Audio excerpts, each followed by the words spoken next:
Tara, downhill na! Let's go! Pero before that, ito muna intro natin. So ayan, good day mga kagala. So ito na nga yung part 2 natin. So dito sa part na to, tumigil ako kasi medyo malalaki yung bato at muntik na akong ma-out balance. So ito na, galing tayo ng tindahan ni ate. Yan, packet na tayo sa summit ni Motoro. Shoutout nga pala kala kuya, nakasabay ko dito sa tindahan.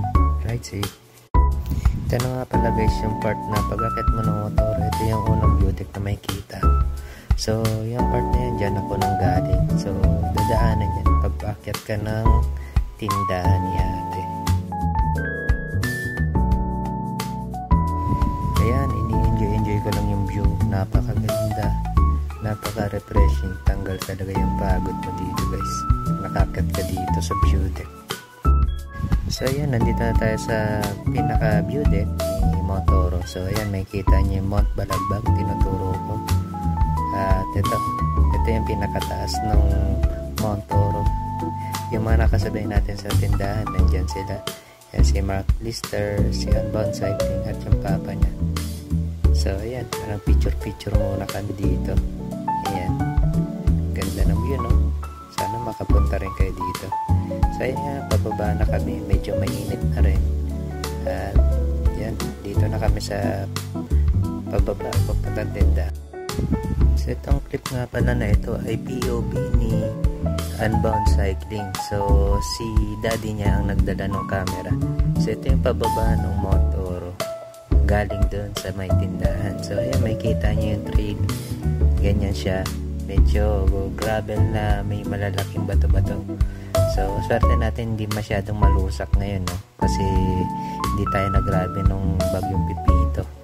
So ayan, may mga nakakasalubong pa na mga siklista na paakyat ng view deck.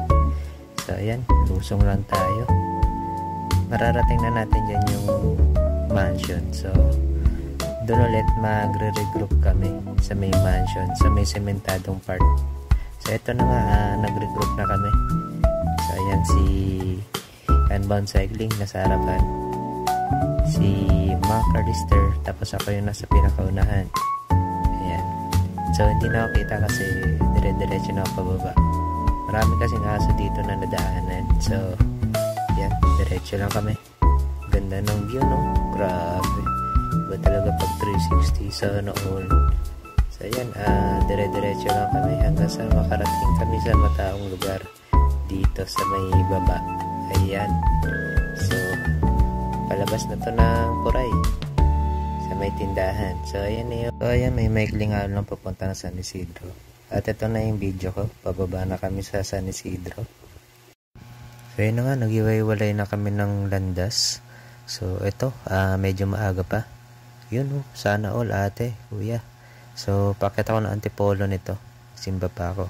Salamat guys sa panonood. Sa susunod ulit.